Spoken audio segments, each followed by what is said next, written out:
British authorities are now investigating Harvey Weinstein, too. 3 women in London have accused Weinstein of sexual assault or harassment. Add that to the 30 women who've accused him of, well, it's deeply troubling, right? So where is Weinstein? Well, we know he jetted off to rehab somewhere in Arizona, and then maybe he's on to Europe. In the meantime, his alleged victims, some of them alleged rape victims, are left to tell their stories in the United States and now in Britain. Joining me now to talk about this is Robert Weiss. He's a sexual intimacy expert and the author of Sex Addiction 101. Welcome. Good morning, Carol. All right, so Harvey Weinstein, does he appear serious about getting help? Well, I never really care about whether someone's serious about getting help when they show up at a treatment center. I just want to get them there. Get them in the door, first of all, to make sure they're not going to kill themselves. You know, considering this kind of news, I can imagine someone might want to live.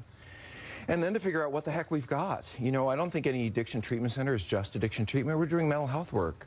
So we're assessing depression, anxiety, you know, trauma. What is up with this person, and how do they end up doing this, and why? If you look at the gossip sites like TMZ, who's been pretty accurate during this, right? Like he's out to dinner with his friends, and is that normal? If you're like in deeply intensive therapy for your problems? You know, every addict I've ever worked, every alcoholic I've ever worked with who was on their way to treatment went out for a good stiff drink the night before. You know, a lot of people, when they're not ready to really face it, or they just want to try to live in their world they've lived in just for another moment, just for another second, try to hold on to it, because they know the world they've lived in is gone. And treatment is an opportunity to say, I've looked at the world this way, how come everyone's so upset with me? Because I guarantee you this guy doesn't fully understand the depth of how he's acted. He doesn't get it. That's why treatment's needed. Okay, so why Europe? Why do you suppose he's going to Europe for treatment?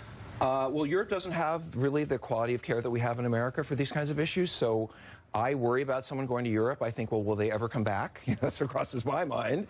With no criminal charges, why not just leave the country forever, you know?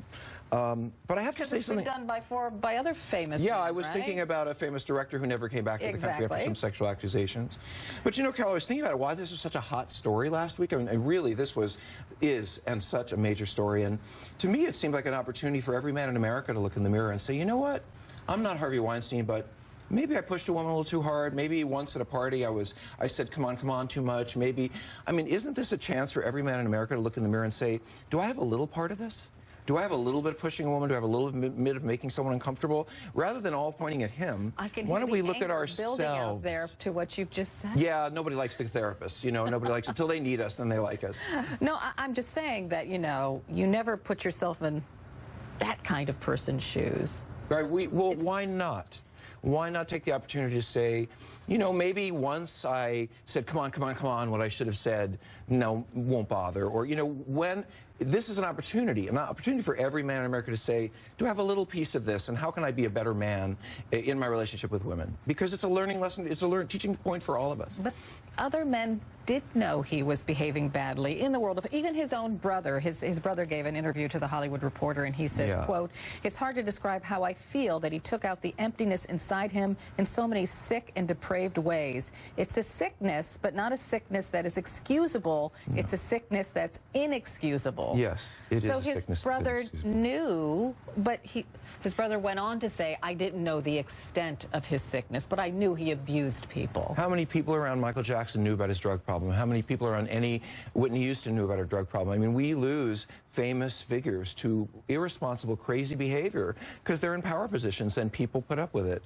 And if you're in as powerful as a position as he was, people will go along with all kinds of things and just look the other way. And that, you know, is the sad truth. That's a sad, sad truth. Thanks for coming back. Love being here, Carol. Thank you for your time. Please come back again. Thank you so much.